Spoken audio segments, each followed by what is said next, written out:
ცოტა მეუცნაურება სიტყვა სიდედრი რომ ჩემთან მოიაზრება. თუმცა მე მგონია რომ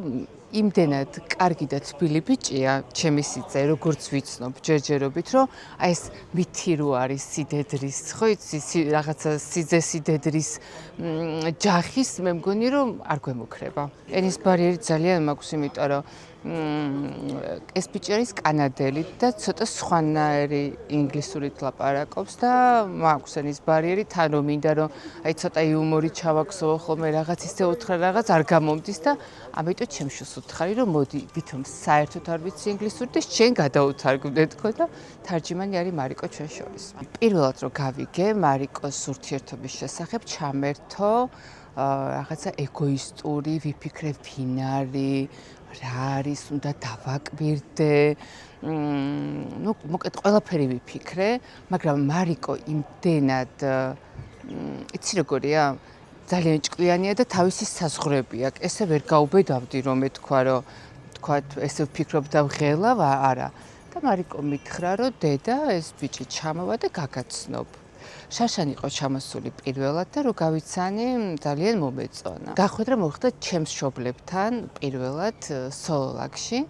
და აი ამ ერთი კვირის წინ გადმოვიპატიჟე ჩემთან სტუდიაში, იმიტომ რომ ეს ბიჭი თვითონ კარგად უკრავს საქსაფონზე, გიტარაზე და ბევრ ინსტრუმენტზე და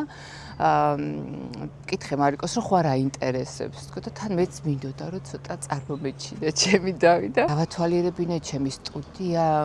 ავლადიდება ჩემი ალბომები, ფერი რაც მქონდა და არ მქონდა, მოკეთ სიძესთან თავი მოვიწონე. ძალიან კმაყოფილი და ბედნიერი წავიდა, ასევე ჩემს მეგობრებს დაუძახე და მინდოდა რომ აი ქართული ესეთი სიმღერა მოესმინა, ბანტიანი გიტარა და აი რაც ქართულ სუფრას აქვს ლამაზი ეს მინდოდა მოესმინა და ნუ რაც დუდუკები და ქალაქური სიმღერა მე ვიყავი წარმოდგენილი და ესეთი პატარა ოჯახური ვახშამი გქონდა.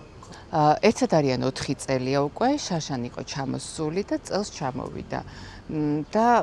ყვებოდა რომ პირველად რო ჩამოვიდა რაღაც ისე დაემთხვა რომ 48 საათი მოვფრინავდიო და ნუ ვიფიქრე რომ ბიჭი რო იტყვის რომ 48 საათი მოვფრინავდა და მართლა რომ მოფრინავდა ესე იგი ნამდვილად უყვარს და ხელები ავწი. ჩვენ გვაქვს ჯგუფი და მარიკოს გარეშე ვწერდი და ყორახა მითხრა რომ არაფერში არ ჩაერიო, ხმა არ ამოიღო, უკვე დიდი დასრული ადამიანია და თვითონ გადაწყვიტოს როგორც უნდა, არ შეცდება და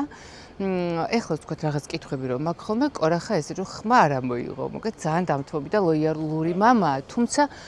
ვფიქრობ რომ ძალიან ჭკვიანურია და მართლა არავინ არავის ცხოვრებაში არ უნდა ჩაერიოს.